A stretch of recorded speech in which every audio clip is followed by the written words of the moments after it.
जोहार इंजीनियर हो और पीएसयू जॉब का वेट कर रहे हो तो फाइनली कोल इंडिया लिमिटेड ने निकाला है बम्पर मैनेजमेंट ट्रेनिंग की वैकेंसी। टोटल 660 वैकेंसी है। डायरेक्ट सीबीटी एग्जाम है और सबसे बड़ी बात civil engineer mechanical ET system सभी ब्रांच के लिए ओपनिंग है।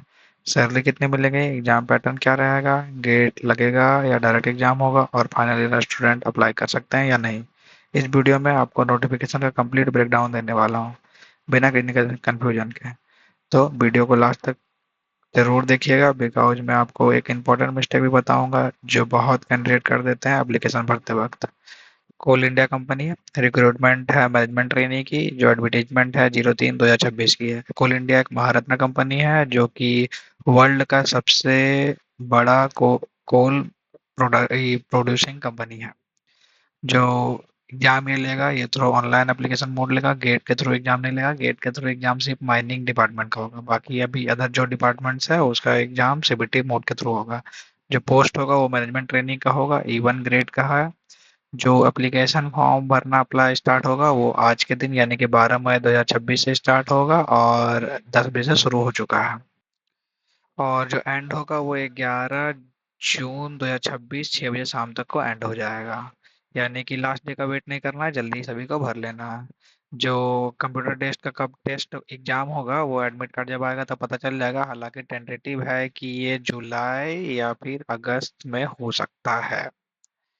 और बात करें एलिजिबल ब्रांच के लिए तो सिविल एलिजिबल है, इलेक्ट्रिकल एलिजिबल है, मैकेनिकल एलिजिबल है, सिस्टम ईटी यानी कि electronics and telecommunication, geology, industrial engineering, राजभाषा हिंदी और कंपनी सेक्रेटरी के लिए सारे जो भी डिग्री किए हुए हैं उन सभी को एटलीस्ट 80% एग्रीगेट मार्क्स होना चाहिए एलिजिबल होने के लिए। साथ ही आगे बात करें तो जो अपियरिंग कैंडिडेट है यानी कि फाइनल ईयर का कैंडिडेट है उनका जो डिग्री है वो 31 अगस्त 2026 से पहले तक आ जाना चाहिए, अदरवाइज आप एलिजिबल नहीं होंगे। जो सिविल ब्रांच है उसमें सिविल के साथ साथ जो और भी उनके साथ साथ ब्रांच है जिसमें कि सिविल लिखा हुआ होना चाहिए या सिविल इंजीनियर लिखा होना चाहिए वो लोग एलिजिबल है। इसी तरह इलेक्ट्रिकल में इलेक्ट्रिकल इंजीनियर लिखा हुआ होना चाहिए, कोई भी रिलेटेड ब्रांच का रहेंगे तो वो भी एलिजिबल है। मैकेनिकल में भी सेम, इलेक्ट्रॉनिक्स एंड टेक्निकल में सेम, इंडस्ट्रियल में भी सेम। हाँ, बात करें कि कितने सीटेड है तो सिविल जो है उसका डिसिप्लिन कोड 11 है, उसमें सीट है 178, general 72, EW 17, SC 26, ST 13, OBC NCL 46 और फर्स्ट वैकेंसी जो है 174 है। और बैकलॉग की 4 वैकेंसी है। टोटल कुल मिला के ये वैकेंसी है 178। इलेक्ट्रिकल की है 221 यानी कि बहुत ज्यादा है, मैकेनिकल में 145 और सिस्टम के लिए है 43 और इलेक्ट्रॉनिक्स एंड टेलीकम्युनिकेशन के लिए है 38। जियोलॉजी के लिए है 15, इंडस्ट्रियल इंजीनियरिंग के लिए है 11 और राजभाषा हिंदी के लिए है 5 और कंपनी सेक्रेटरी के लिए है 4। टोटल जो वैकेंसी है वो 660 वैकेंसी है। अब बात करें कि जो एग्जाम होगा वो कंप्यूटर बेस्ड टेस्ट होगा, 30 घंटे का एग्जाम होगा जिसमें कि दो पेपर रहेंगे, पेपर 1 और पेपर 2। हर पेपर जो रहेगा वो 100 नंबर का रहेगा। जो पेपर 1 रहेगा इसमें रहेगा general knowledge, awareness, reasoning, numerical ability जिसको कि हम लोग मैथमेटिक्स भी कहते हैं, और जनरल इंग्लिश। जो इंग्लिश रहेगा वो 25 नंबर का रहेगा, जो मैथ रहेगा वो भी 25 नंबर का रहेगा, रीजनिंग जो रहेगा वो 25 नंबर का रहेगा और जीके जीएस या फिर जीए ये भी 25 नंबर का रहेगा। जो पेपर 2 होगा वो जो भी ब्रांच रहेंगे वो रिलेटेड ब्रांच के 100 नंबर के एमसीक्यू रहेंगे। टोटल हो गया 200 मार्क्स। 200 मार्क्स का जो एग्जाम होगा इसके लिए समय दिया जाएगा आपको 180 मिनट, यानी कि 3 घंटा। 3 घंटा का पेपर रहेगा, 200 एग्जाम करना है। और जो पेपर 1 रहेगा उसमें जनरल ईडब्ल्यूएस वाले लोग को 40 नंबर लाना पड़ेगा ईच पेपर में, यानी कि पेपर 1 में भी 40 नंबर, पेपर 2 में भी 40 नंबर एटलीस्ट।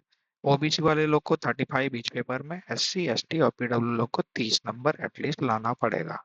अब बात करें कि एप्लीकेशन फीस की तो एप्लीकेशन फीस जो है वो जनरल और ईडब्ल्यूएस और ओबीसी का जो है वो 1180 रुपया, 1000 रुपया फॉर्म का दाम है और 180 रुपया GST। SC ST और PWD कैंडिडेट के लिए कोई भी फीस नहीं लगेगा। अब अपर एज जो है वो 30 साल आपका होना चाहिए, 30 अप्रैल 2026 तक।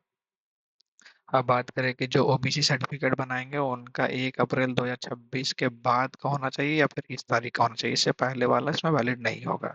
और जो ईडब्ल्यू सर्टिफिकेट बनाएंगे उनका फाइनेंशियल ईयर 25-26 का होना चाहिए। ठीक है। फिर जो E1 ग्रेड पे आपको रखा जाएगा मैनेजमेंट ट्रेनिंग के पोस्ट में, इसको आप मैं आपको ट्रेनिंग के ड्यूरेशन में पैसा दिया जाएगा, वो 60,000 रुपया पर मंथ दिया जाएगा। जो आपका ग्रेड पे रहेगा वो 60,000 से लेकर 1,80,000 तक का रहेगा। जो पोस्टिंग होगा वो कहीं पे भी सब्सिडरी कंपनी का कोल इंडिया में हो सकता है। यानी सब्सिडरी कंपनी कहने का मतलब है कि CIL के अंदर बहुत सारा कंपनी आता है, BCL आता है, NCL आता है, WCL आता है, MCL आता है, तो कहीं पे भी दिया जाता है। हालांकि आपको प्रेफरेंस तीन चॉइस करने के लिए दिया जाएगा कि आप पहले तीन ठो अपने हिसाब से चॉइस कर लीजिए कौन सा सब्सिडरी में चाहिए होगा। अगर वहाँ जगह खाली होगा तो वहाँ मिलेगा, अदरवाइज जहाँ जगह खाली होगा वहाँ पे आपको भेज दिया जाएगा। इसमें एक बॉन्ड भी है। बॉन्ड क्या है कि 5 साल तक आपको सर्विस देना पड़ेगा, अदरवाइज अगर पहले आप छोड़ते हैं तो आपको 3 लाख का पेनल्टी देना पड़ेगा। और ये जो 3 लाख के लिए ये 5,000 हर मंथ आपका सैलरी से डिडक्ट किया जाएगा। बाकी आपको मेडिकल फैसिलिटी है ही, और जो भी अदर अलाउंसेस है, HRA है, PF है वगैरह, ये सब सब कुछ आपको मिलेगा। ये था इस कोल इंडिया का वैकेंसी।